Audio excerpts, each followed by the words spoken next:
Are there any questions? Mr. Speaker. The Leader of the Opposition. Mr. Speaker, my question without notice is directed to the Premier. Given your pledge to end blatantly political taxpayer-funded advertising, how can you justify the $100,000 spent on ads in today's papers while you're taxing families to send their kids to school? When will you stop being loose with the truth? Government members will come to order. The Premier has the floor. How do they explain their misinformation? Thank you, Mr. Speaker. Of all the hard decisions my government had to make, in the mini-budget, the changes to the school student travel scheme have caused perhaps the greatest concern among the public. My office took many calls from the public and from concerned parents, many reacting to a nasty misinformation campaign by those opposite. Mr. Speaker,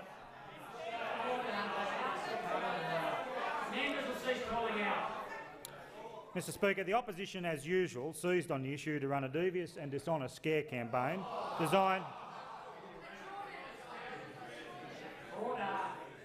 to alarm families already under a range of pressures. I'm advised that the majority of these callers mistakenly believed that the government was scrapping the subsidised school travel scheme altogether. When told this wasn't true, but that there would be a payment in the new school year, many of these callers were greatly relieved and expressed the view that this was not nearly as bad as they had been led to believe. The facts around this change are as follows. Firstly, the subsidised travel is not being scrapped. Secondly, the average subsidy remains about $700. Order. The member for Clarence is on a call. Secondly, the average subsidy remains about $700 for each student per year and can be up to $1,500 per student.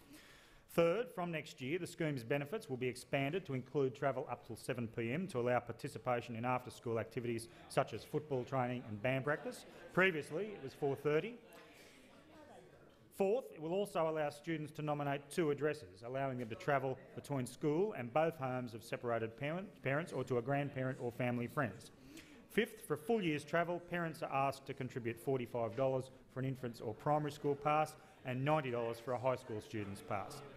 There's a maximum cap of $180 per family per year, and families with a Commonwealth healthcare card continue to travel free.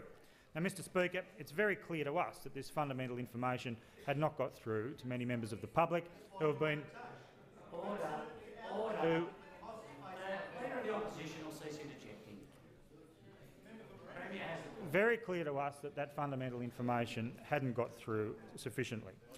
Many members of the public have been misinformed by some press reports and deliberately deceived by the opposition. Therefore, well, you were handing out deliberately misrepresentative material at railway stations. It's as simple as that. Therefore, the government placed ads in today's press making the facts very clear, and I make no apology for that. People are entitled to the correct information. In fact, they're demanding it. As to the cost, I can report to the House that the total cost of today's ads was around 1/5 of what we saved on government advertising last weekend alone.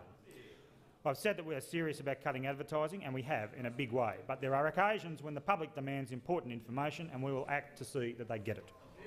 The Leader of the Nationals. My question is directed to the Premier.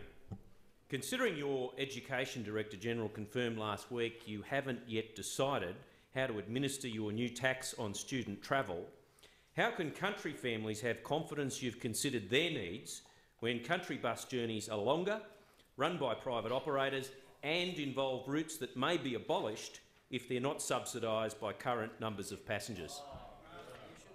The Premier has the call.